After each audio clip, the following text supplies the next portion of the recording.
God bless you, friend. My name is Chris Palmer, and you are tuned into AVM and the Trinity Channel, and we have a wonderful show prepared for you tonight. We're going to be talking about a topic that has been hot for the last couple of years, and that is the state of Christianity in America. And maybe you're tuned in all across the world. You might be in a different country, and you're asking yourself, where is America headed? Are we headed forward, or are we headed backwards? And was America founded on Christian roots, or was it founded in paganism, as some people are saying today? And so listen, before we get started, if you have connections on Facebook, if you have text messaging, if you have a social network, I want you to get on. Tell somebody, tune in to YouTube and watch this broadcast, because what we're going to have in just a few minutes is a very good conversation that will inform and cause you to understand where we're headed as a nation. You know, we've brought in some of the finest people to discuss this subject, and what I'm going to do is introduce them, and then after I introduce them, we're going to get started. We're not going to waste any time, and we're going to begin. The first guest that we have with us is Dr. Corey Miller, the president and CEO of Ratio Christi. While he grew up in Utah as a sixth-generation Mormon, he came to Christ in 1988 and has since been a youth and college pastor, a Bible college and university professor, a campus minister, a lecturer, and first and foremost, an evangelist. From 2009 to 2015, he served on staff with Crew directing the Christian faculty, grad, and staff network at Purdue.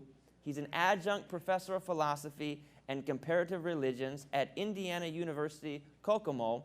He is variously published and is co-editor of Is Faith in God Reasonable? Debates in Philosophy, Science, and Rhetoric. He holds master's degrees in philosophy, biblical studies, and in philosophy of religion and ethics. His PhD is in philosophical theology from the University of Aberdeen in Scotland. Welcome to our show, Dr. Miller. Thank you. It's great to be here. Our next guest is Joe Whitchurch, who has a BA in Biblical Studies from Trinity International University and an MA in Christian Thought with an emphasis on philosophy and religion and systematic theology from Trinity Evangelical Divinity School. He's been in university ministry with InterVarsity Christian Fellowship USA for 36 years, including 3 seconded to the Zambia Fellowship of Evangelical Students for National Discipleship and Leadership Training.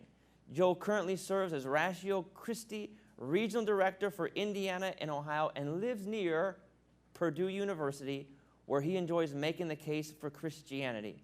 He's a musician, as well as he plays guitar and juggles and does it all to spread the good news of Jesus Christ. Joe, we welcome you this afternoon to our show. God bless you. Thanks. We also have with us another guest, Anna Kitko. She is the chapter director and resident apologist on the University of Tennessee campus with Ratio Christi, and also serves as their cults and new religions specialist. Anna specializes in practical theology and the history of heresies. She first began in the apologetics field doing counter-cult ministry and evangelizing. She now has 3 university degrees in the field and is set to complete her Master's of Biblical Studies from Reformed Theological Seminary in 2017. Anna, we welcome you to the show this evening. Thanks, it's great to be here. Go Vols, right? We also have with us Bill Hostler. He's sitting right next to me in the studio, and we're so thankful for his life and for his ministry. He has pastored for more than 35 years, 25 of those years being at the exact same church, which is a phenomenal accomplishment. He's been to over 60 countries, and he has been the president of a denomination for 12 years. He is no inexperienced individual. He's authored over 4 books, his latest, Divine GPS, Finding God's Will in Times of Transition. Boy, that's something we're all looking for. And he is now pastoring a local church in Western Michigan. Dr. Bill, thank you for being with us, and welcome to the studio. Thank you. Thanks, Chris. Great to be with you. Let's not waste any time. Let's start this discussion. I want to begin with Dr. Corey. I want to ask you tonight, Dr. Corey, myth or reality, is the United States of America, did it begin as a Christian nation? That's a good question. Beginning with the Supreme Court in 1892, they declared that we are a Christian nation. We've got many leaders from Abraham Lincoln and others who have said as much as well. You've got a lot of Christians today who want to return to a Christian nation. On the other hand, the New Testament seems to know nothing of such a thing as a Christian nation. There was the nation of Israel, but the church is not identical to a nation. And so, on the one hand, biblically, we're hard-pressed to say that we ever could be a Christian nation. And then beyond that vagary is the question, or a set of questions, how much qualifies one to be constituted as a Christian nation? How much good and bad behavior is allowed? So that, do we emphasize the early Puritan sincere desire to establish Christian colonies and live under the rule of Scripture? Or do we focus instead on their stealing of Indian lands and the persecution of other groups wanting to live and worship God freely, like the Quakers during the age of the Revolution? Do we praise the American patriots for wanting to be free of the British Parliament's restraints and things like that upon their freedom, and praise their declaration about unalienable rights for all mankind? Or do we condemn them for rebellion against the governmental authorities that seem to deserve our respect in Romans chapter 13? Are we rebelling? Was the revolution even biblically justifiable? And once again, the age up until the Civil War, from the Revolutionary War, do we praise them for the revival and holiness movements that spread across the entire country and spread some righteousness, leading to more conversions? Or do we look at it from the standpoint of the inhumane treatment of slaves and Indians, declaring the 4th of July from independence for our rights and freedoms, all the while holding on to slaves? And then third and last, what about beliefs? How many Christian beliefs are required? So the pre-founders, well, we have the Puritans. They were clearly wanting to live under the rule of Scripture, but they've got what was called replacement theology and saw themselves essentially as the new Israel, wanting to live almost as near a theocracy. And it, as it led to the time of the Revolution, many of them saw America as God's country, and they mixed biblical thought with just ordinary kind of secular thinking on the matter, that the British and French, they were the Antichrist. All of the founders at the time of the Revolution affirmed the transcendent God. There was no atheism here. So whatever you want to say about the founders of the country, Ben Franklin was absolutely clear when he wrote a pamphlet to his European peers, trying to get them to come to America. He said their atheism is unknown, literally, in America. But there was a mix even then, right? They all affirmed a transcendent God who imposed moral obligations via moral law, providentially governing the affairs of man, allotting punishment and reward in the hereafter. That included the first three presidents: George Washington, John Adams, Thomas Jefferson, also Ben Franklin. And it included other people like John Witherspoon, John Jay, James Madison, Patrick Henry, all who were very orthodox, but the former four are kind of a mixed bag. Some of them affirm things about the Bible. John Adams said it was the best book ever written, calling himself a Christian. And then he denies the divinity of Jesus, denies Trinitarianism. He was a Unitarian. You have something similar that you might say, about Thomas Jefferson carving out some of the miracles, but yet being very affirmative of the Christian religion. And he, is one of the articulators of the Declaration of Independence. You have all men are endowed by their Creator with a certain unalienable rights, rights that cannot be alienated from them. They are natural rights, not naturally given, but divinely given. And among those are life, liberty, and the pursuit of happiness. Life, the sanctity of human life, because they believed in a sanctifier, a Creator. Liberty, as free beings, we're accountable ultimately to God. And happiness? Happiness was not this romantic idea of a good feeling. It goes all the way back from the Greeks through the Romans, through Christianity, that happiness was consonant with holiness. That teleological idea was there until Darwin in 1859.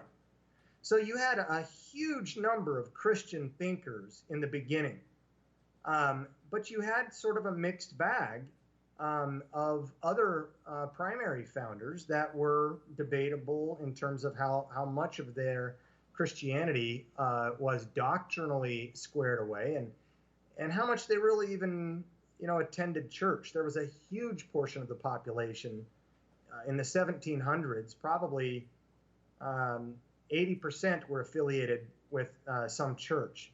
By the time of the Revolution, only 60% were. So how much qualifies a nation to be called a Christian nation? I would say it's best to say America was not a Christian nation. If it certainly wasn't an atheist one. It was highly influenced by Christianity, even the deistic components. And you can compare the American Revolution to the French Revolution. The French Revolution seemed to be quite atheistic. The American Revolution was about religious freedom in part, but it was sort of a mixed bag. What I hear you saying is that there was no lack of biblical understanding amongst the people, whether they believed in it or not, whether they practiced it full-fledged in their life or not, but there was a great influence in America of Christianity. And I want to ask Joe a question now.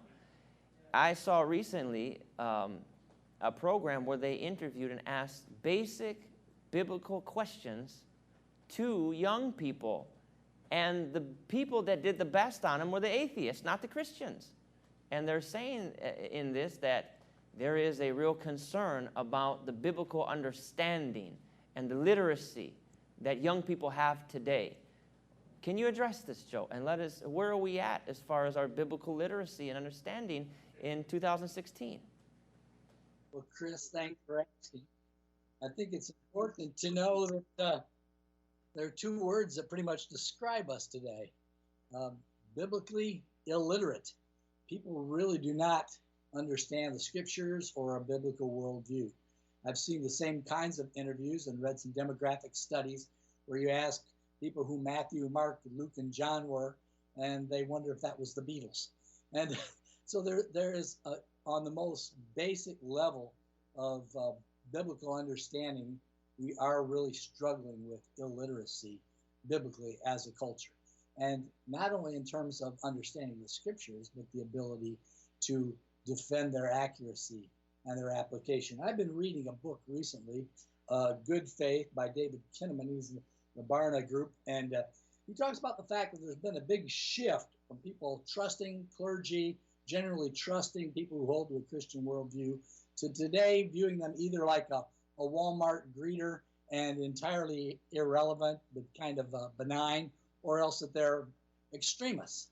And so I find that even kids that have been grown up in Christian churches with evangelical youth pastors, once they are under fire in the university environment, it's like they go brain dead. It's like they're a deer caught in the headlights. They forget everything they've learned. And I think part of that is pedagogy. You just teach and expect people to regurgitate, or do you expect people to role play and put it into action in the live situations where they are in public schools, secular schools, private schools, conversations with friends, interaction with movie and cinema and so forth. So yes, Chris, I think we are significantly biblically illiterate. And that would go for apologetics, one of our other subjects as well. Dr. Bill is sitting with me in the studio. I want to ask him, in light of this, Dr. Bill, in light of what is going on, does this mean that the church in America is growing, or are we declining? Well, I suppose some of it depends on who you talk to. I usually tell people that most of the world is growing by leaps and bounds numerically as far as Christianity is concerned. America is pretty much stagnant, steady. Europe is still declining. Now, some would say we're not too far behind Europe in our decline. I guess I tend to be the eternal optimist, and maybe it's just a hope so, but I see some good signs. Obviously, there are signs that are really difficult for us to accept, but I do see some very encouraging signs as well. And Anna, as a church where we're at, how should we respond? What should a person like myself, or a millennial like myself, a Gen Xer who's younger, the church is now falling into their hands, what's the appropriate response? We have biblical literacy. We have, as Dr. Bill said, some reasons to be hopeful. How should we respond? What should we be doing? What shouldn't we be doing? I think first we need to acknowledge that there's a problem. Let me turn that down a little bit. As soon as we acknowledge that there's a problem with and getting away from the book, studying the scriptures, I think is when we really start to heal as a church. I think what everybody said so far is spot on. And really the focus that we need to have is on whether or not we believe as a church body that the scriptures themselves are the plumb line by which we judge what we ought to and ought not to do, our morality, how we vote, the decisions we make, how we raise our children. Once we've come to an assessment that we really are followers of Jesus Christ and what he taught, whether that's offensive to some people or not, then we can move on to really teaching and training our students, our lay people, our youth pastors, and everybody in the body of Christ in what I would call an apologetics type setting. Apologetics is not necessarily just a formally engaged in endeavor. It's something that every single Christian is called to do. We're all called to have a defense for the hope that is in us, and it is very, very important that we teach our children precisely what that looks like and not flee from the secular attacks that are coming on a regular basis. I mean, what Joe said before about the fact that atheist students could answer questions about the Bible better than Christian youths in our nation now is no surprise to me at all. A nominal Christianity or Christianity in name only is something that is rampant.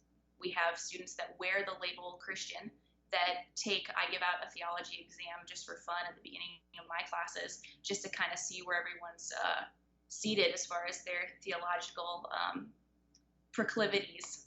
And most of my students begin as somewhere between a cult follower, say Mormon, or all. So we have this issue of kind of a buffet style Christianity in our country, and no one's really going back to the scriptures to test whether or not that is an accurate portrayal of what Christianity really is. So moving forward, we have to get back to the book. We have to dust off our Bibles. We have to be aware of the fact, I'm reminded of a Keith Green song, my words sits there upon your desk, but you love your books and magazines the best. You prefer the light of your TV. You love the world, and you're avoiding me. I think once we acknowledge that that is where the mentality of the Gen Xers, and I would say the millennials even worse, once we acknowledge that that's where they are mentally, we can move forward in fixing that. I want to ask you, Anna, because of your specialty, are millennials creating their own religion, their own way of serving God? And I'm asking you this because I'll give you an anecdote, an example that just happened today. A concerned mother text messaged me.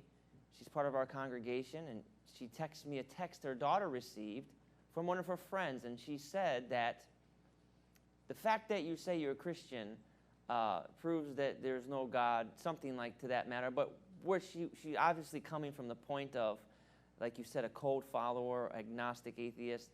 And what she really went on to say was, if I were even to serve God, I don't believe God would have us follow organized religion. It would be a personal religion that I follow any way I want to. That sounds like the faith buffet you're talking about. And so is that what's happening? Are people creating their own way of serving God? And what do we do about that? As a teacher, I would call other teachers to be able to articulate what historical Christianity has looked like, or what that looks like. We've had councils that have gone hundreds of years in the past that we have gone and dealt with all these major heretical positions. Things that are coming back into vogue, like with the Jehovah's Witnesses, Arianism is one of them. That's the belief that Jesus was created. He's not God in the flesh. That was dealt with at the Council of Nicaea in 312 as a basic survey of the history of the church, the history of heresies, something that I like to teach a lot just because it's fun. Just a basic understanding of what has already occurred and what thousands of Christians and hundreds of teachers have already dealt with, that single knowledge for our students, so that they realize that you don't just get to manufacture your own belief system and then call it Christianity. Your Christianity has to be seated in Christ and who he was, and that he was a physical, historical human being who taught real things that very often disagree with a lot of the nominal Christian positions that are out there right now that are really heavily accepted amongst, say, college students. Dr. Bill, is Christianity in the churches today? Is it dead, or are the churches on fire? Are they alive? How do you see the spiritual vitality in the churches today? Is God on the move, or are churches, are they drying up? Well, I think you have both situations. There are those churches that are just spiritually dead. You could write Ichabod over the top. The glory has departed. And that's the sad part. Churches that at one time were firebrands for the gospel, and yet they have lost that over time. But then there are new ones that are coming up, that are exciting, that are propagating the gospel, or that are carrying it to the ends of the earth. We probably have never had more young people, young adults, engaged in mission work than what we're seeing today all over the world. I mean, every church has missions programs that are reaching out around the world. So, and I think one of the things that we need to remember, again, I'm the eternal optimist. Most of the great revivals have really started with younger people. They didn't start with older people. They started with younger people who sought a vibrancy for the things of God, who wanted to make it live. And they just were excited about it, and they got involved, and they got into prayer meetings. I was just Sunday, I dealt with the haystack prayer meeting back in the 1800s. Some guys had gone out in the field to talk about, wow, how can we take the gospel to the ends of the earth? And they had a thunderstorm, and they had to get under this haystack to protect themselves. But that prayer meeting by some young guys is considered the pivotal point in taking the gospel to the ends of the earth. Wow. That should excite you if you're at home right now, to know that as the darkness continues to get darker, the light is shining brighter, ever so brightly. We thank God that he does not forget about his church. I want to go back quickly to Dr. Corey. Dr. Corey, Dr. Bill was here talking about the gospel spreading like wildfire. And let me ask you this. Let's say hypothetically and prayerfully we believe we have a revival. God starts moving amongst the young people. He starts touching people's lives in a way that we've been praying for. And we start doing missions work. And there's a great move of God in the United States. Does this make America great? We hear it in the election now, make America great again. What makes America great? Is it going to take a revival, the spirituality of the people? What is it that make America great, or could make America great? We have about 4 minutes before we go to break, so you're free to answer. Okay. Good question. So Alexis Tocqueville came over, looked at America, studied it, was pretty enthusiastic about it, and wrote about it. And he said, America is great because America is good, but if she loses her goodness, she will lose her greatness. So America might be able to become powerful, but greatness is going to require goodness. And I think that's part of why America became great, because it was a project that had never been done in history. It's a reason why so many people want to come to America today. America became the land of the free, the home of the brave. It became a strong military power to defend other countries, the biggest giver toward world missions, the spread of education across the world. You look in America and you see a lot of hospitals. They've got the name Baptist Hospital, Presbyterian Hospital, Methodist Hospital, Eliezer, Jewish Hospital. You don't have secular hospital, atheist hospital, Richard Dawkins Hospital. It's because the incarnation of Christ really brought about this notion of hospitality to new levels in the first few centuries in through Europe, and then, of course, in America. And then when our founders founded this as a constitutional republic, they were weary of church-state hybrid relations. They saw too much corruption, government corruption, and even ecclesiastical power. They were very weary that power corrupts and absolute power corrupts absolutely. They were privy, the Puritans and their predecessors and their followers were privy of the Christian doctrine of total depravity.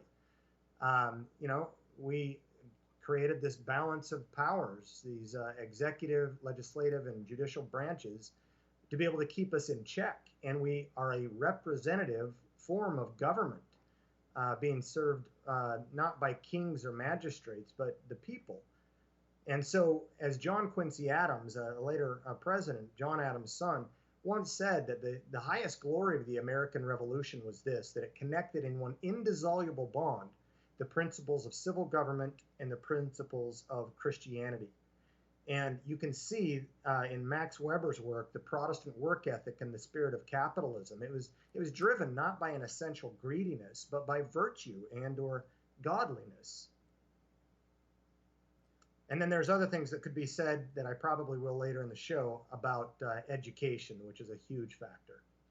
We're going to go to a break. I want you to hear what Dr. Corey had to say. America was great, is great, because America is good. It never gets old. You know, the scripture tells us, don't be weary in well-doing. Don't get tired of doing good. And that's what makes America great. It's standing up for righteousness, building hospitals, doing things to help the greater cause of humanity. We're going to go to break. When we get back, we'll be back with Joe Whitchurch and his comments on worldliness just after this. Stay tuned, and we'll be back. Praise the Lord, North Carolina. I'm your native son, Pastor Joseph here, inviting you to watch the one TV channel they don't want you to know about, the Trinity Channel, channel 14.6, WHKY on digital antenna. Finally, the truth about ISIS, terrorism, and the religion of Islam from a biblical Christian perspective. You'll find no political correctness here, just the truth, plain and simple. Scholars, Christian apologists, and former Muslims from around the world all exposing the religion of Islam as the root of so much of the chaos we find our world in today, while at the same time proclaiming Jesus Christ, the Prince of Peace, as the one and only solution. If you can't get channel 14.6, don't worry. You can watch us live 24/7 at www.trinitychannel.com. Remember the Trinity Channel, the voice of truth, crying out in a desert of political correctness. AVM Security is in need of your help. The work we do has attracted a lot of opposition that has repeatedly wished us harm, and the measures we have originally taken aren't as effective as we once thought. We need to upgrade to our security system to be more up-to-date to today's standards, and reinforce windows along with thicker doors and locks to make breaking them down a lot more difficult. This isn't an issue anyone likes to talk about, but needs to be addressed. We want to protect our ministry and its employees from serious harm that could be closer than we know. But to do that, we need your support and partnership to make that happen. To donate, call the numbers on your screen or visit our website at trinitychannel.com.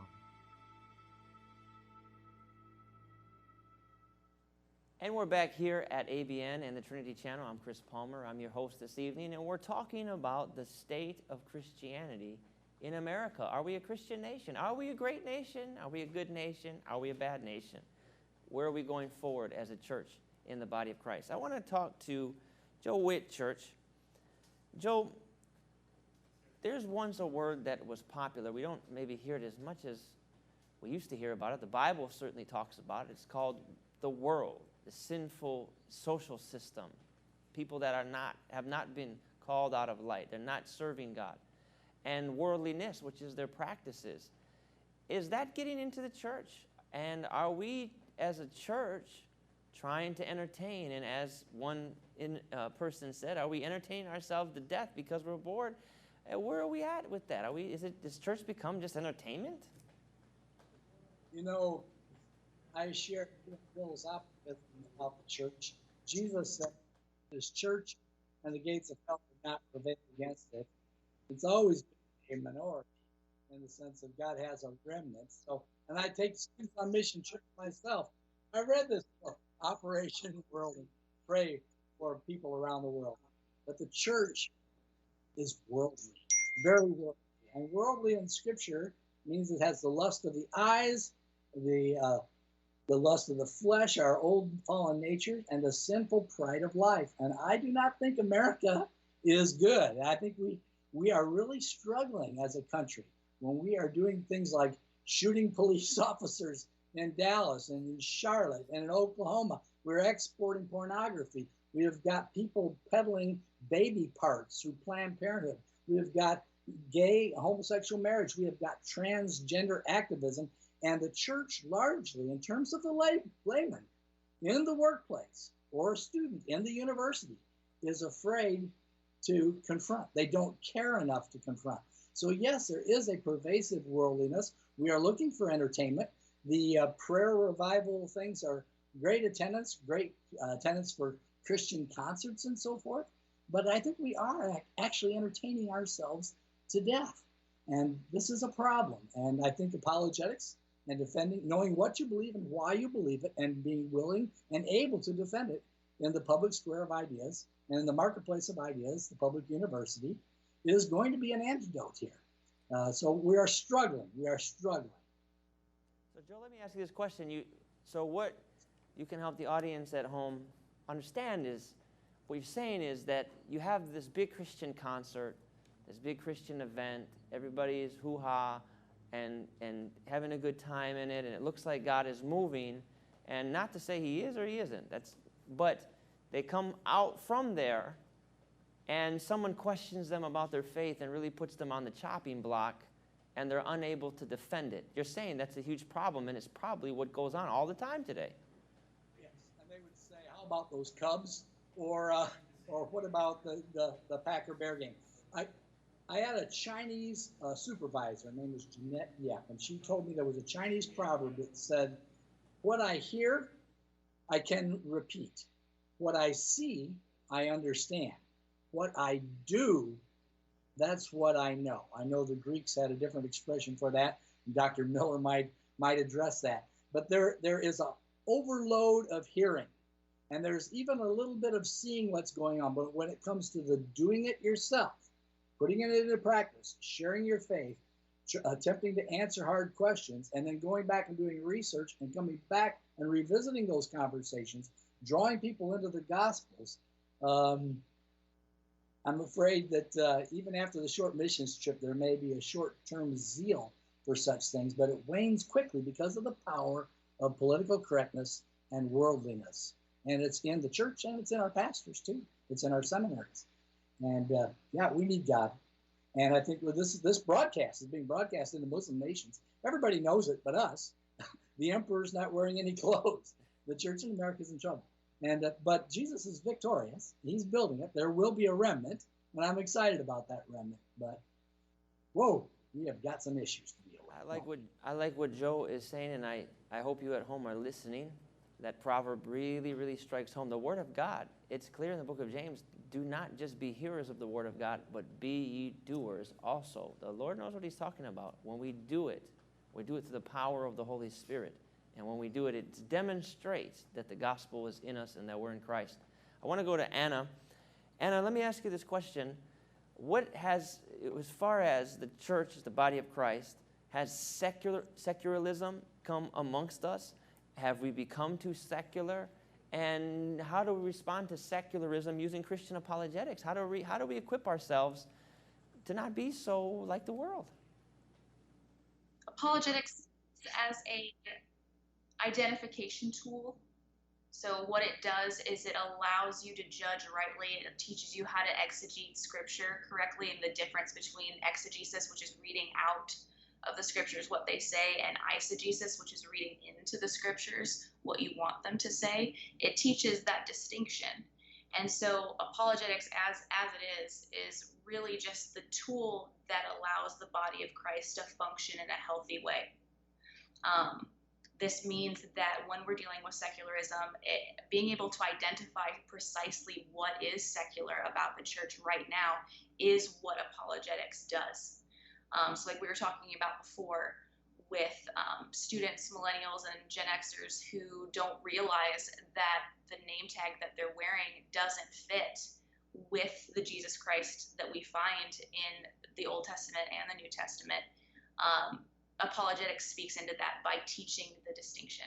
So we also train in critical thinking and critical reasoning, and that's an art form that has pretty much been lost in our country. Looking forward with apologetics, I think it can come back very, very easily. I know, at least with my background, critical thinking was a necessary class for my first degree, and I know that's gone now. So just a focus on going back to logic. You know, we're so caught up with being able to reason and argue amongst ourselves, but being able to argue and reason in a way that's valid, in a way that's sound, in a way that's cogent. Knowing the difference between those vocabulary words is crucial in order to understand whether or not we are thinking rightly. I watched Rabbi Zacharias give an address to a whole panel of religious leaders earlier this morning, and he talked about his recent trip to Moscow, where he asked a friend, he was out to lunch with a friend, and the friend looked at him and said, "Robbie, America is not thinking right. They're not thinking right." Now there was, a little bit of a language barrier there, but I think what this gentleman was getting at was the notion that critical reasoning has been almost exclusively ignored, especially in our institutions of thinking and higher learning. And looking forward and using apologetics in the church, I think we'll bring that back. And Anna, how do we implement that in the local church?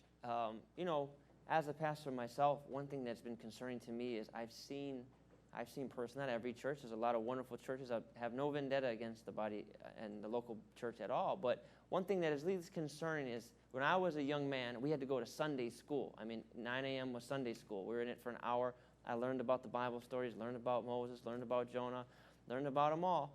And it seems like we've taken out a lot of Sunday school in a lot of places, and kids don't have that basic biblical background to fall back onto. What should the churches do? What if a pastor's listening today and they say, "I'm a pastor, what should I do to help my people be able to think critically?" What can you tell them at home today? I would tell them this: we understand completely how difficult it can be and how time-consuming it can be as a pastor. You can't do it all. And I would point out that historically the role of the apologist and the role of the pastor were a lot of times separate. You see, for example, Paul leaving and training Timothy in Ephesus to pastor a church there and start the church there, and then he goes off and continues to teach and go to the Areopagus and stand up against the philosophies of the time in order to defend Christianity and Christ and who he was and what he taught. So I would encourage pastors who are watching today, as well as mom and dads that maybe are struggling with how I don't even know how to begin teaching these things to my kids. Look at the parachurch movement that's really coming up. Ratio Christi is a member of it, and we focus exclusively on teaching and training apologetics precisely for that reason. We know there's a need Brasher Christie takes trained apologists and places them strategically throughout the country. We usually home base at the local university, and we're there to help. Reach out to us, look up your local apologist and support them. I know too, I think Matt Slick, if I'm not mistaken, the Christian Apologetics and Research Ministry has been on the Trinity Network before. They're a great jumping point. Lots of articles to just get your feet wet, figure out what apologetics really is about, why it's important, and what you're really the weakest on, and fix it. It's not hard, and there are a lot of us out there really trying to make sure that we're there to support the body of Christ in this way. And it's crucial that as the body of Christ, we support each other. We can't all do everything. So if you have a local apologist that you can support, and they in turn can support you and back, helping teach and train the youth pastors, that's great. Do it. That's what I would encourage them to do. You know, I was talking to a man of God one time, and he was very keen on apologetics. This is when I was even younger in my ministry. And the pastor, this person, said that I teach my people apologetics, and I do as Anna said, and that is support local apologists, because he said when I was a young man, I got taken to task by a Jehovah's Witness, and they really, really took me to school, and I never wanted that to happen again. And so, yes, if you're at home and you're a pastor watching, support your local apologists. Bring them in and have them teach your people. I want to ask Dr. Bill a question. You know, in the book of Revelation, chapter 3 and 4, Dr. Bill, Jesus addresses the church. And he's warning the church. He says some good things, and he says a lot of bad things. How fitting is that for us as a church in America? Where do we fall? What would you say? One of these? Which church are we? Ephesus, Smyrna, Philadelphia? Which are we? Well, we probably find ourselves in several of them. And I think that rather than that Revelation 3 and 4 being dispensational, in other words, this fits Ephesus, this fits this time frame, there probably is, you find all of those 7 churches all the time. Now, really, one of the really disconcerting things to me is, as I study the book of Revelation and that passage, he says, if you don't change the things, I'm going to remove your candlestick. I'm going to remove your messenger. I had the privilege to be in Nicaea. We previously referenced the Nicene Creed. There's one abandoned church there. It's just kind of a relic. There's really nothing around it. And all of those 7 churches have had their candlestick removed. You know, and that's sad, though, because some of them were really, Jesus didn't find anything wrong with them. Now, if we find what church, one might be Ephesus. You've left your first love. The other one might be Laodicea, lukewarm. And so I think those are probably maybe the 2 that I would identify most with America. I want to go back just one other thing that I think pastors can do. We are in a phase right now where there's a lot of topical preaching. I speak on this topic, and I recognize that depending on who you read and who you listen to early in your ministry kind of shapes you. I listened to those who said, wow, expositional preaching verse by verse is kind of like building block upon block, brick upon brick, helping people to come to a clear understanding of the Word of God in its entirety. And I found that when I did that, it didn't allow me to avoid the topics that I might not want to speak on. Maybe I got a situation in my church and, you know, oh man, I don't want to address that because that's going to make the fur fly. But if I've planned that and I'm going through the scripture, I have to deal with it.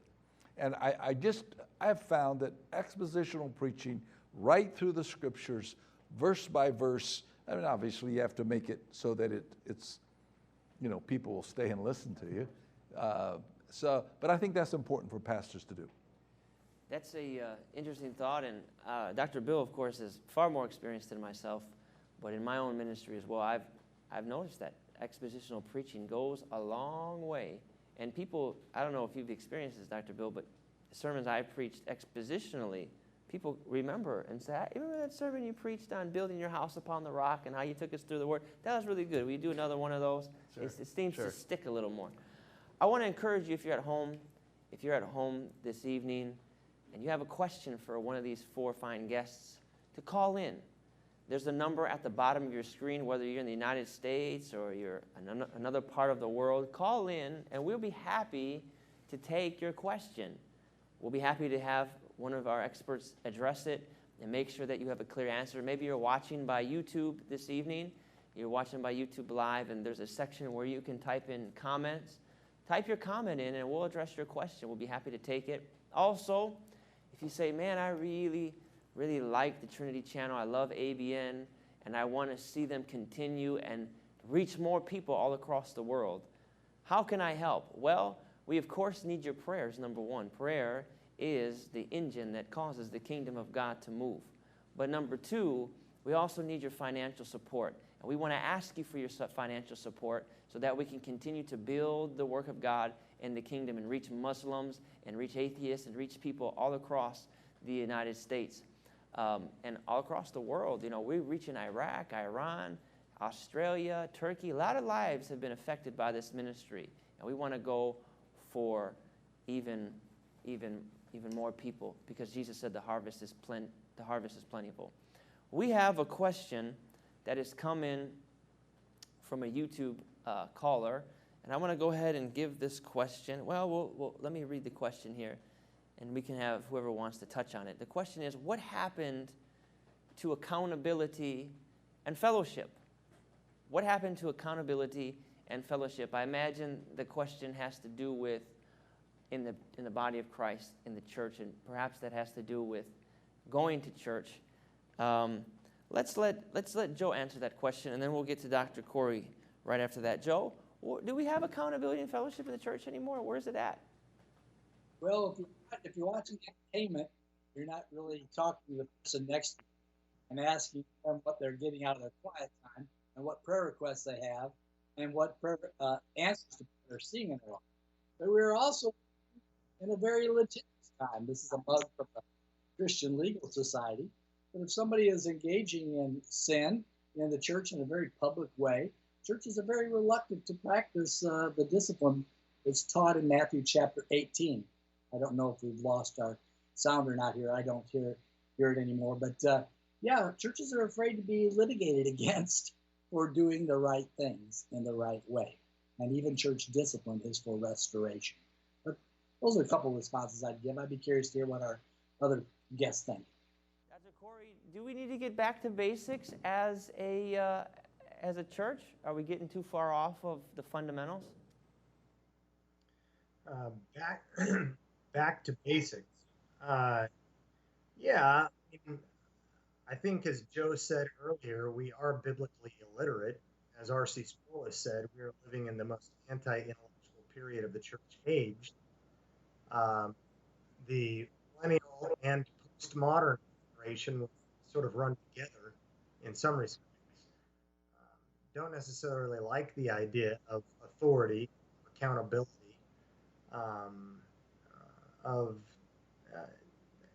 it's gone through all disciplines too, but I do think we need to start practicing the spiritual disciplines again: prayer, fellowship, ministry of the word, evangelism. Sure, much more than that though. Now we're facing some things in a very rapid increase of secularization of our culture, and so we need other tools as well. And then, as far as the erosion of Christianity's influence in America, what do you have to say about this? What explains that? And would you say that the university has anything to do with this? Are we sending out ministers who don't want to go to Bible school, who don't want to be trained? Is that even a possibility? Can we do that? Should we do that? Well, yeah. Are our youth being trained inside of the churches? Are they prepared for what's going to happen to them at the secular university? Many years ago, and this is kind of a distinct theological movement in America, distinguished from, say, the Puritans early on, who saw themselves as spiritual Israel and in some respects tried to make something approximating a theocracy there, not too much like that, but a little bit. Another theological movement in the 19th century in America, dispensationalism, has had their problems as well. And they see themselves as the church and Israel as completely separate programs of God, one people, but separate programs. And I think what has happened is you get people like, say, a D.L. Moody, who said, don't polish the brass on a sinking ship. In other words, just get souls off. The Titanic's going down, the culture's going to hell, just get the souls off. And so we practice Harvest Crusade after Harvest Crusade after Harvest Crusade, and people have forgotten that you can't keep reaping what you're not sowing. If we're not sowing into our culture, you're not going to have a harvest. And so we abdicated our role and responsibility in high culture and evacuated out of significant areas like education, government, media, arts, and so forth. And we're left only with the church. And then, of course, we're facing, the unholy alliance of two different movements in our culture: scientific naturalism coming out of the Enlightenment of Europe, and then postmodern relativism. And so on both counts, philosophically, Christianity is facing some formidable ideas that if we're not equipping our people, as Anna was talking about earlier, they're going to struggle mightily once they get to the university. And the university is churning out generations of people that are secular and don't hold views that we once did. I can tell you just being not too far from college, not too far, just a decade ago, how I saw Christians graduate high school on fire for the Lord, have 1 year in a liberal college, and lose their wits about them. The bolts just go flying off. They fall apart, not serving God, not serving the Lord, just don't even know what they believe anymore. Dr. Corey, what do you think about youth groups that the extent of the youth group is pizza, pop, video games, rock music, Christian concerts, and altar calls, but no formal training in apologetics? What do you think about that? Should we train them in apologetics? Are you asking me? Yes, sir. Yeah, absolutely. I'm a former youth pastor as well. 30, 40 years ago, you could have gotten away with doing evangelism without apologetics. I'm convinced that many Americans don't do evangelism or don't do apologetics today because they don't do evangelism. If you're doing evangelism, if you're doing more than just relationship or lifestyle evangelism, if you're having conversations with people, you can't but start asking those questions. And so for us to neglect apologetics as a tool in our belt in training our kids in the way they should go, and when they get older, they won't depart from it, well, then they will depart from it, and they are departing from it in droves. Up to 70% by the age of 23 will no longer be attending a church. And I want to go to you. Let me ask you this question. There are people that, thank you for being patient.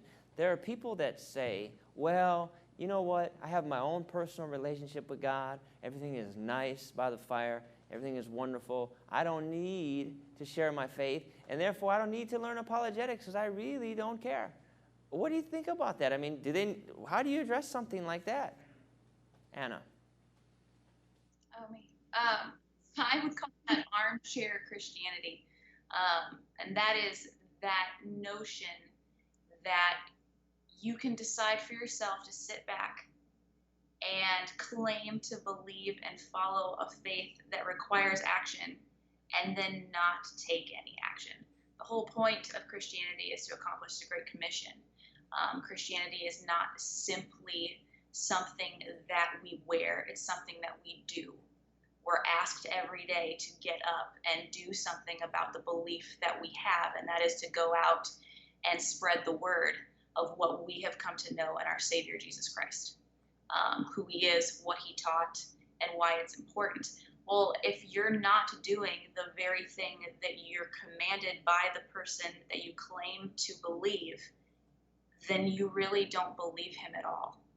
So the question I would have for those individuals who think that they can sit back comfortably and do absolutely nothing about the faith they claim they have is I would ask them, you know, talk to me about your faith. Because as soon as you start to explain it, you're doing apologetics.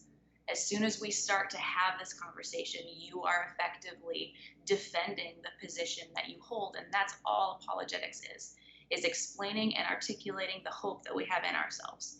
And if your hope doesn't get you up out of your chair, then that's really no hope at all. It's just a label. So so the armchair theologians, how about the seminary students that are watching tonight? They go to seminary, they study the Greek, they study the Hebrew, they study, Calvinism, they study Arminianism.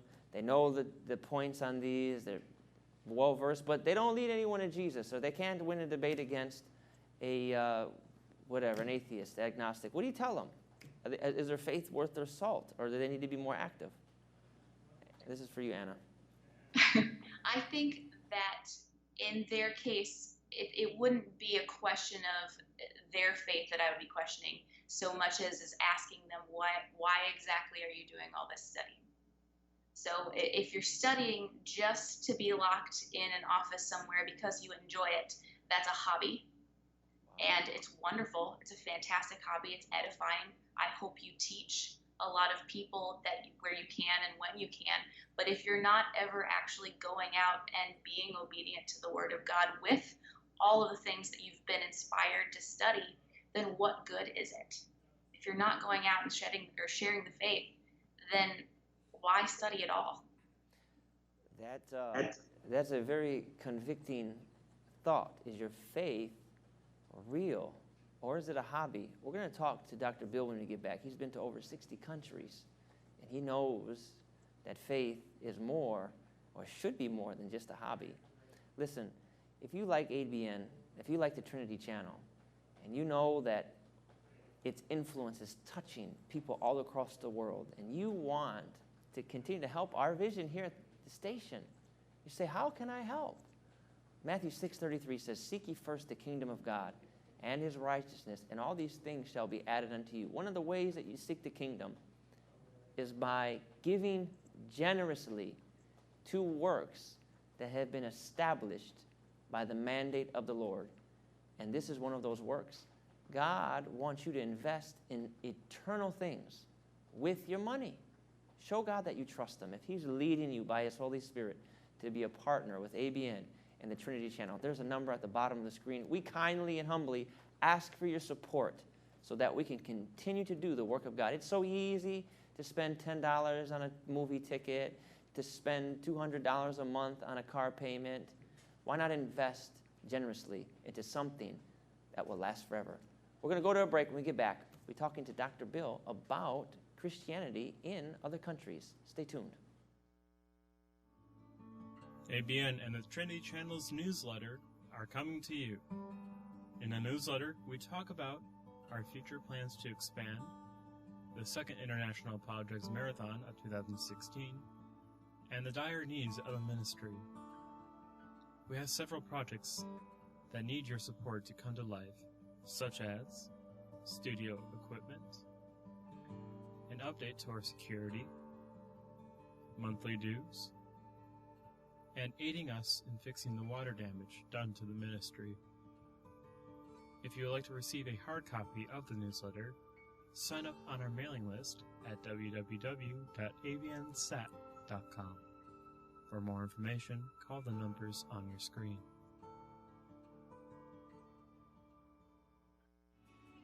Trinity Channel is now publicly streaming on Roku.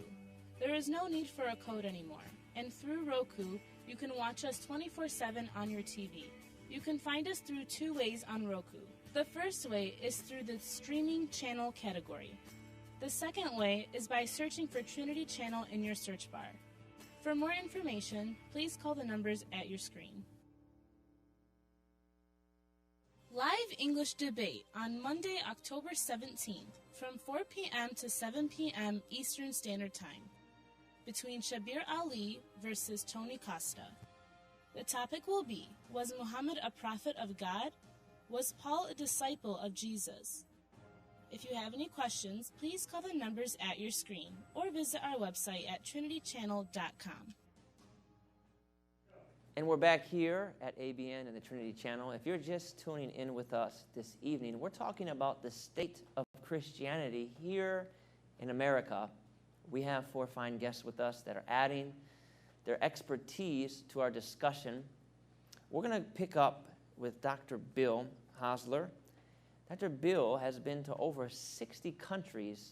He wasn't there for vacation. He was preaching the gospel of Jesus Christ. And one of the questions that you may have for him, or any individual may have, was that kind of experience, Dr. Bill, is how does the Christian life of the church in America compare to that overseas, particularly in a third world or a communist nation? And that's a good question because, you know, the saying was, it's the West to the rest. Now it's the rest to the West. And what we have seen happen in many parts of the world is just incredible.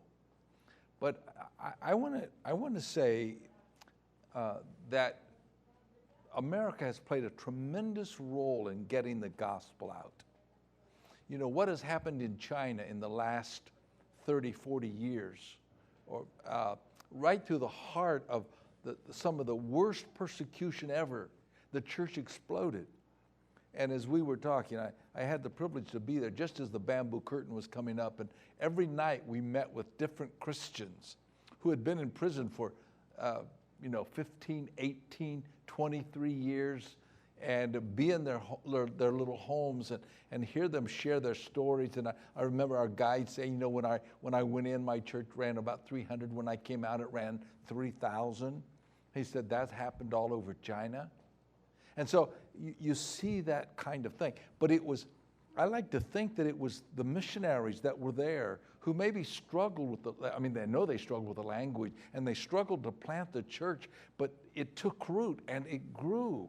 When we think of Africa, we used to think of it as the dark continent, not only because of the color of the skin, but because of the lack of faith and spiritual darkness. But you go into Africa today, many countries of that area, they can have 35, 45% are evangelicals. I mean, you take Uganda, that was the home of Idi Amin. Some are old enough to remember that. And yet, 35 to 45% of the population is evangelical. And so the Church of America has had some tremendous impact around the world. Now, is their faith vibrant? It is. I have a number of friends in, for example, Eastern Africa. And I had a dear friend who's one of his good friends and co-workers, and the entire family, their house was burned intentionally to destroy them. The thing was, they thought it was my friend that was in that house, and here was his co-worker. And he simply says, pray for us. The work is going on. Pray for us. And I know they have gone into many more Middle Eastern countries to share the gospel because it's that vital. America needs to get back to that sense of need, that sense of commitment, that willingness to take up the cross and daily follow Christ. Instead of just following something that tickles your ears and makes you feel good, you know, Christianity is a tremendous sacrifice, and that's part of the gospel. When you decide to follow Jesus, you're giving up everything to do the will of God. And we thank God for our apologists. We thank God for Dr. Bill, who's here and have made that commitment to give their whole life for something that will last eternally. I want to go to Joe. Joe, let me ask you this question. We're continuing based off what Dr. Bill said. I heard an evangelist to Africa said to me one time, he wanted to go in and train and teach the body of Christ there because he says, you know, the revival that's happening in Africa is 1,000,000 miles wide, but it's about 2 inches deep. And how is this what we should be doing? Should we be teaching other continents apologetics in the respect of to to defend their faith against whatever they have going on in their countries. Well, absolutely. Absolutely, Chris. I lived in Zambia for years. We had all-night meetings, taught students, conducted Bible study. Great sense of revival there compared to here. But there is a sense in which the issues that they faced with a smorgasbord of economic systems, going from socialism one day to Marxism another day, to experiment with capitalism, crony capitalism the next, dealing with animism and departed ancestors and what they're doing. There is a need for doing apologetics. You know, you and Bill talked just a few minutes ago about doing expositional preaching and the letters to the churches in Revelations chapter 2 and 3, and how so many of them have gone just dark. They've lost their candlesticks there in Turkey. But I will say this, you know, you can integrate apologetics into your expositional preaching. If you start with John's Gospel chapter 1, and you're teaching about in the beginning was the Word, and the Word was with God, and the Word was God, you first have to say, well, why do you think there is a God? And what is that Word that was God, that became flesh? What about the deity of Christ? What about the incarnation? Chapter 2, we use it all the time in weddings. It's the place where Jesus did his first miracle, changing the water into wine.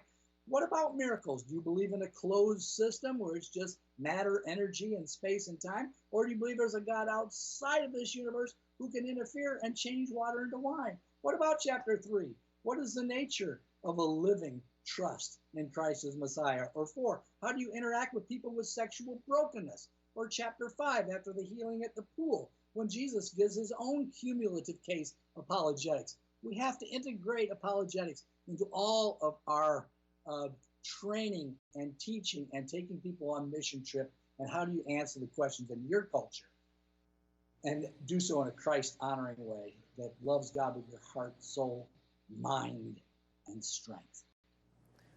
And then, Dr. Corey, let me ask you this question. We're talking about taking the gospel to the mission field, you know, as Americans.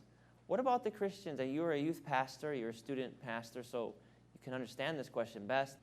What about the missionary that says, well, you know, I can't go to Africa, I certainly can't get down to South America, but my mission field is my college, it's my university. You know, it's where I go to school every day, community college. These are some of the most darkest places in the entire country. Is that legitimate? And how can they be effective missionaries at their college and not get eaten alive in the classroom or by their peers? Yeah, well, they could join campus ministries for fellowship, as one of your callers asked about. They could also join one of the campus ministries to do evangelism. They could join Ratio Christi to do apologetics evangelism. You know, the university is absolutely critical. I think it has become the singular most influential institution of Western civilization. And everybody knows that. Hitler said, give me the textbooks and I will control Germany, and he did. Stalin says that ideas are like weapons. We don't allow our enemies to have weapons, so why should we let them have ideas? And, you know, today, I think a non-Christian force has largely universities that were once Christian, and they know why. It's significant. You know, there were more universities formed by the founders from just within a decade after landing on Plymouth Rock up until the American Revolution than any time since then. And almost all of those universities, from Harvard, Yale, Princeton, William and Mary, Columbia, Brown, Rutgers, Dartmouth, they were all founded, all but maybe one or two at the most during that time, on explicit Christian principles, mission to train pastors, to train missionaries. Now they're actually doing the opposite. They're taking every generation of our children and, in some cases, wiping out their faith, assimilating them, or making it very difficult. And so I think that, you know, for us to fail as a church in America to reclaim a voice of Christ at the university is to fail in the Great Commission. So not only do we, believe in the youth, we want to be able to partner with local churches in training up young apologists to do evangelism, not just to defend the faith, but to advance the cause of Christ. But we have university clubs, nearly 200 of them between high school and college, and we try to reach the professor as well. I think the professor is like the 1040 window in world missions. For us to neglect the professor, to reach the professor for Christ, is the greatest omission of the Great Commission. Because if you can reach the professor, you can get their classroom too for 30 years. It's exponential growth. It is not addition. On the other hand, if we fail to do that, if we fail as the church to put in resources toward reaching the professor, and those that are being churned out of the university, our future political leaders, our doctors, our lawyers, our K through 12 educators, future professors. If we fail at that, we're just handing our next generation off to a sacrifice. We might as well just give up now. Let me ask you this question, Dr. Miller. How in the world did these universities become liberal? They were started off, like you said, as firebrands for the gospel. Now they're these places where, man, they're dark. How did that happen? If you can briefly share that with us. Yeah, there is a story about that from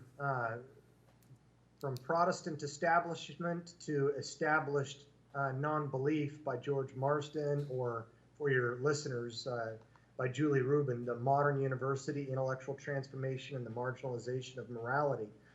There's a lot of insight that goes into this, but it wasn't just the skeptics and the atheists that came in. It was the church largely on two counts. One, as I mentioned before, we abdicated our role and responsibility in high culture, seeing that look, the Titanic's going down. Just go after the souls. Forget thinking about holistic seed planting and long-term investment for evangelism. Forget about the universities, about government, media, and arts. We pulled out of those places, and It created a vacuum that other people came in. And not only did other non-Christians come in, but in some respects, it was liberal takeovers from our seminaries and things like that. One by one, that conservatives left the fray, and we left it over to a regime that's now fairly hostile to our viewpoint. We have a question from one of our YouTube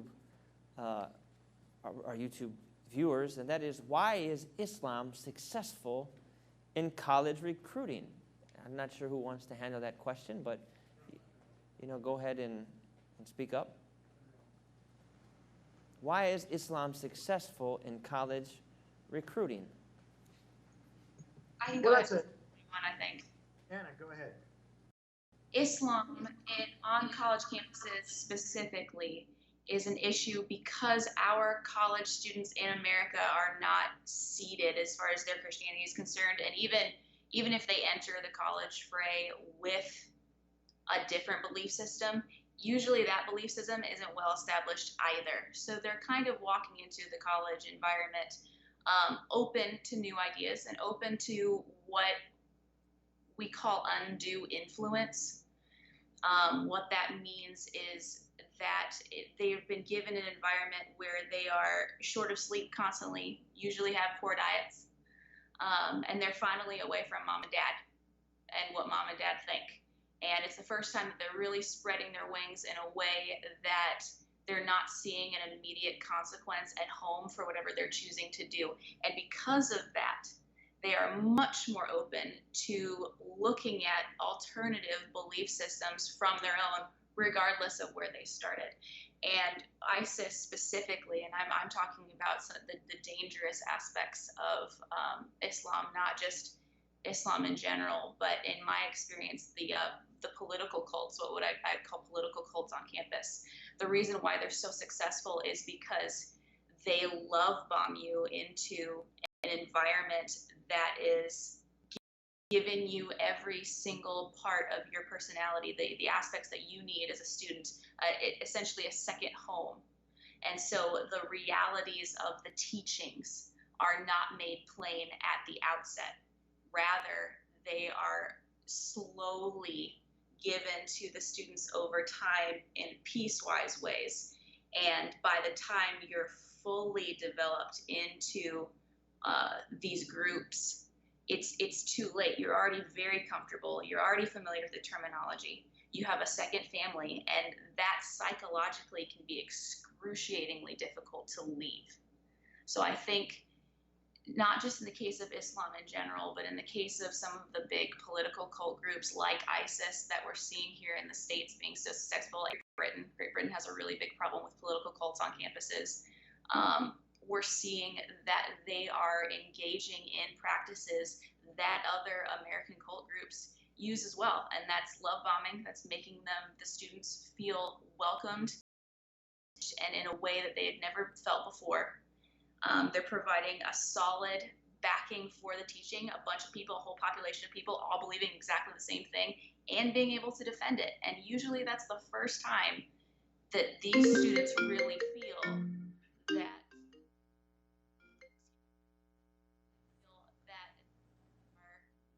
being welcomed. So that's what's going on. Let me ask you this question, Anna, and then we'll rotate back through our speakers here for a second. You know, we have a lot going on right now. I mean, you see what we're just talking about here, Islam becoming popular on the college campuses. You see the liberal takeover, which has been happening for many years, but it's really starting, I mean, it's pretty much all liberal on the college campuses. And then you see ideology changing with the youth, that they're biblically illiterate. And then you see things that happen like the defeat of the Defense of Marriage Act that happened last summer, where gay marriage passed all across the United States. What is all this saying to us about where we're at, Anna? What does that all say? I mean, what does it mean?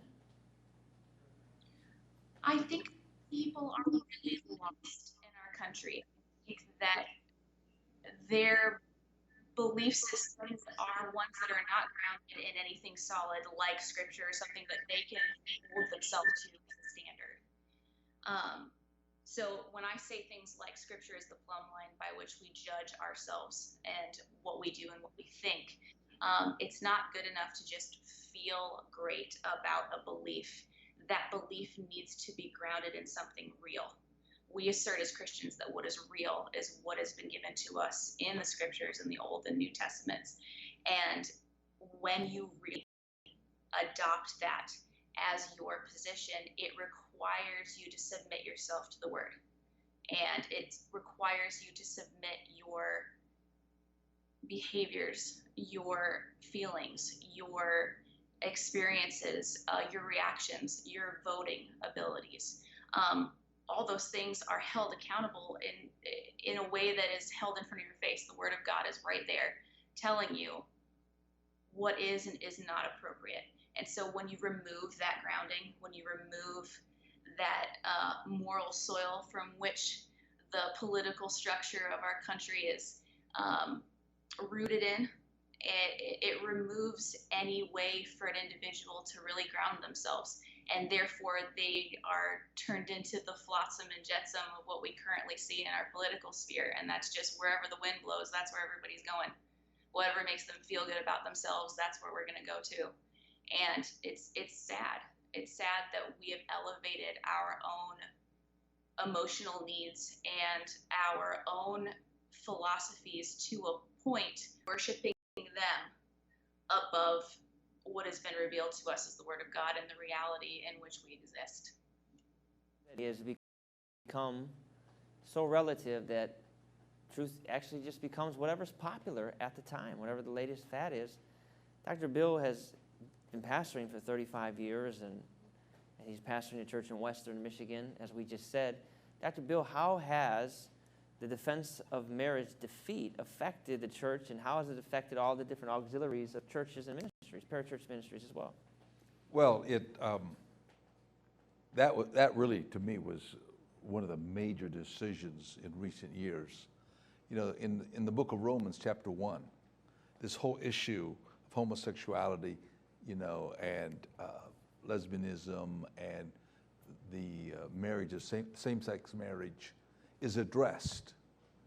And there's an interesting verse, and you find these a couple times in Scripture. There's some sad verses, and this is, and God gave them over.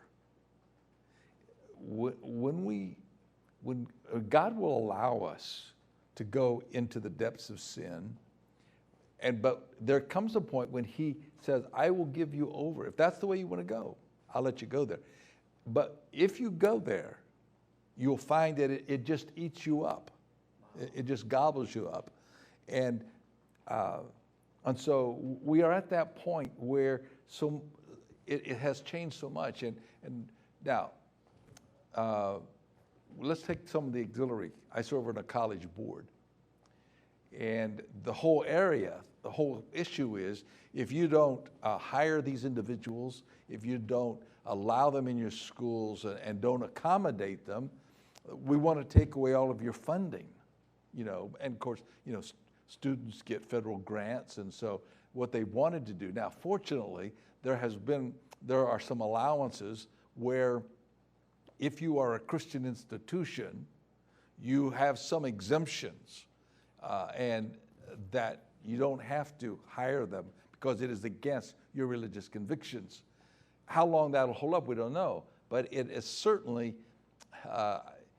provided anxious moments at college board meetings as we sit around board tables and ask, how will this affect America? How will this affect our college? How will this, what kind of steps do we need to take to be able to say, we can weather this? Do you believe that it's, there's, inside of denominations, there's been a lot of division, and we have, died over on hills such as, what do we believe about predestination? What do we believe about healing? No. What do we believe about the Holy Spirit? Is this kind of persecution the kind of thing that unites denominations in the body of Christ? I would say it makes some of our other discussions seem pretty weak and wimpy. And I do think these are some things where we have to come together and we say, how will the body of Christ address these issues? I think that's important. And for pastors that are out there, if you're a pastor, you're listening tonight, what can we do? What do pastors need to do? What do they need to be aware of in their churches? What do ministries need to do to take the proper measures in light of this so they don't get in trouble? Well, there is the threat that if I preach a message, declaring what the Bible says, I could really be charged with a hate crime. Okay, and I think that's absurd. I tell people, I disagreed with my children a lot. Didn't mean I didn't love them. Mm-hmm.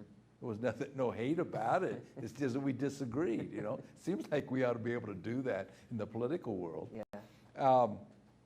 I think we need to be aware of it, and if you are a part of a denomination, that gives you some more backing. I think for example, we belong to a group called Association of Evangelicals, would have materials on this, to help us to work through those things.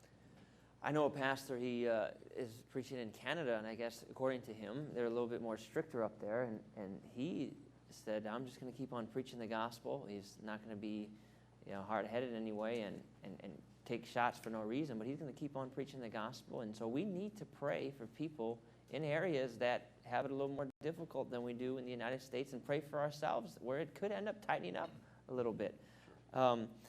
Let's go to Joe. Joe, what does this acceptance of homosexuality and gay marriage and in the last year it's even become, I know in Facebook now, your gender could be, I think the last I checked, 8 or 9 different things. What's that saying about us? What does that say about America? Well, it says with Islam and Muslim international students here that they're expecting a version of Christianity and morality. So I would say that last questioner that says, why are so many people becoming Muslims? I think it's a little bit off, because there's an awful lot of Muslim students and Islamic believing students in America, in our universities, who are actually becoming Christians. But here's what I think it tells us about the gay marriage and the gender activism. There are 2 views of what it means to be a human being that are very politically correct in the university. One is that we are just material beings, matter and energy and space and time, and that's it. That's atheism, that's materialism. It's very reductionistic of what it means to be a human and to love and to look for a higher love and for trust and for commitment and for relationship. But the gender activists say it's not about your materiality at all. It's not about anything about you physically. It's not about your plumbing or your reproductive organs. It's about your volition, your personal choice that creates the totality of your reality as a human being. And that also reduces people because there is a thing called gender fluidity where people change. So your choice at any given moment about which restroom you use, oh my goodness, people think that we are out of our minds, and particularly in the Muslim countries. And they need to know that the church isn't really there. But a lot of people have the philosophy, we accommodate to all the latest trends or we assimilate. And this is where the apologist stands up and says there's the third way. People are created in the image of God, and they reflect his moral glory, even though it's broken. That brokenness needs to be restored because of Christ's work on the cross and his unique of death at the resurrection. Dr. Corey, do you want to chime in on this as well and give us your thoughts on kind of piggyback on what Joe had to say here?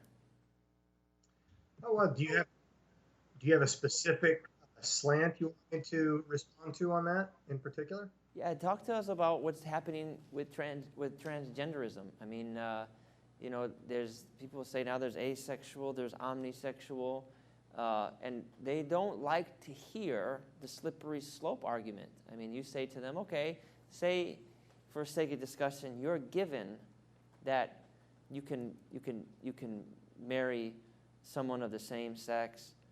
Well, one day you can marry your dog or your mom or a tree, or you, yeah. or how about, let me ask, how about this argument? They don't like that because they don't know how to answer that, but they don't also like the idea of saying, okay, if gender is fluid, what about age? Is that fluid? What about race? What about me as a Caucasian American? What if I think that I'm Chinese or I think that I'm Brazilian just because of my volition? Is that a good argument to use? Is that what do you? I mean, and they don't like that. So what do you think about that? I mean, we could do a whole show on this, of course. You know, just today I posted something on my Facebook wall about a professor who is giving a lecture at Cornell, whose research is a longevity study on the question about if gays are born that way. And she says, well, the research is out, they are not. And while it worked for the purposes of achieving our political agendas, we should not use that anymore because the other, but she says, I think it's going to be okay going forward. And I think she's right. I don't think it matters now because I think we have been so mollified as a culture. I mean, it really is. This whole issue of bestiality, sex with animals, marrying animals, this is not something that has just started happening. The Washington state legislature had to draft legislation 10 years ago because someone died being part of a commune that actually participated in it. Someone has written a PhD on sex with robots. You've got a second move now beyond just NAMBLA, North American Man-Boy Love Association, called Before You Act, professors at major universities trying to get pedophiliism taken away from the diagnostic manual as a mental disorder because that's a hate word. It's now called MAP, or minor attracted persons. I mean, you can't make this stuff up. We've become insane. It's if I feel like I'm a 53-year-old Chinese female, then I am a 53-year-old Chinese female. It's amazing how our culture could actually buy that stuff, but they do. And it's not enough for us just to respond logically to these claims, because I think Abraham Lincoln said something to the effect that, in fact, I've got a quote here. In this age, in this country, public sentiment is everything. Without it, nothing can fail. Against it, nothing can succeed. Whoever molds public sentiment goes deeper than he who enacts statutes or pronounces judicial decisions. We are viewed as haters if we oppose some of the sacred cows of political correctness. And the problem is half our church acquiesces and buys into it and drinks the Kool-Aid. They think that we're supposed to be nice and we've got to appear loving. Well, you can't forsake the foundations, and it's not a loving thing to allow people to do harmful behaviors. The average homosexual male dies at age 44 versus heterosexual 74. It's not a compassionate thing. I think we have to learn how to use our emotions, show our compassion. I think the whole apologetics industry needs to pivot at this time in our country's history to be putting the foot forward, not just of the truth of God, but of the goodness of God, and to show how Christianity is good, how it's relevant to society. The universities, the hospitals, as we were talking about earlier, the foundation of government, health. We need to show that, look, on this issue, this is a question about compassion. I can't endorse homosexual behavior, not because I hate them or because I'm a puritanical prude. I can't endorse it because it leads to an early death. And I love those people. We need to be able to take the reins of social justice and redefine it in our terms, because social justice isn't justice unless absolute justice exists. And that doesn't happen unless God exists. We need to be able to come across as when it comes to the homosexual issue. We need to go to a break here. Yes. And then we're going to finish up with our show. We're going to wrap up in just a second.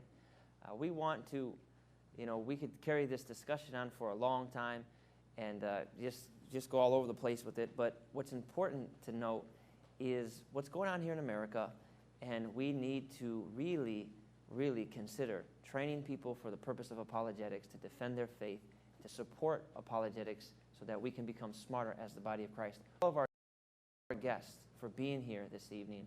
We know that you took time out of your busy schedule. Thank you for supporting ABN, the Trinity Channel. We love you. We're praying for your ministry. And those of you that are at home tonight, if you want to support ABN and the Trinity Channel, there's a number at the bottom of your screen. We encourage you to call in, send your support. We love you so much. God bless you.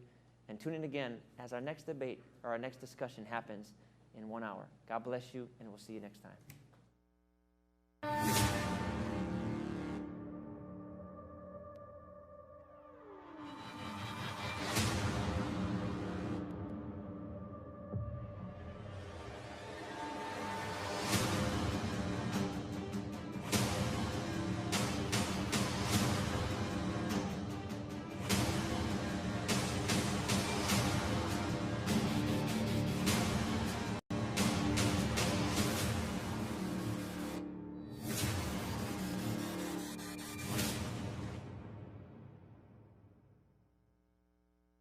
Live English debate on Monday, October 17th from 4 p.m. to 7 p.m. Eastern Standard Time between Shabir Ali versus Tony Costa. The topic will be, was Muhammad a prophet of God? Was Paul a disciple of Jesus? If you have any questions, please call the numbers at your screen or visit our website at trinitychannel.com. Hello friends, this is Tony Goulet, and it is a blessing to be here on ABN and the Trinity Channel. As you know, ABN does vital work. What other channel can you turn to watch international apologetics marathons that are broadcast through satellite to the Middle East, Australia, New Zealand, North Africa, parts of the U.S., parts of Canada, and streaming live online through high-speed internet, Facebook, and Twitter? We've asked numerous people throughout these shows this week that we have done, what other channel can you turn to? There is not another channel that you can turn to watch shows like these. We are correct. We're not politically correct. We do debates about what is true. And there are many man-made religions out there who claim to have the truth. People are basing their eternal salvation on what they think is true. But what sets Christianity apart from the man-made religions out there is that Christianity is a reasonable faith based on evidence. 1 Peter chapter 3, verse 15 commands Christians to always be ready to give a defense or a reason for the hope that lies within us. So these marathons are just an example of what all of us should be doing, regardless of where we are located throughout the world. It is our job as Christians to preach and proclaim the gospel of the Lord Jesus Christ and defend the historic Christian faith.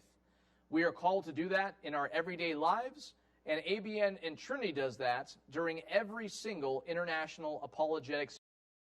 We share the gospel and we defend the faith. So please continue to support ABN, the Trinity Channel, so these shows can continue to reach the lost in each sound.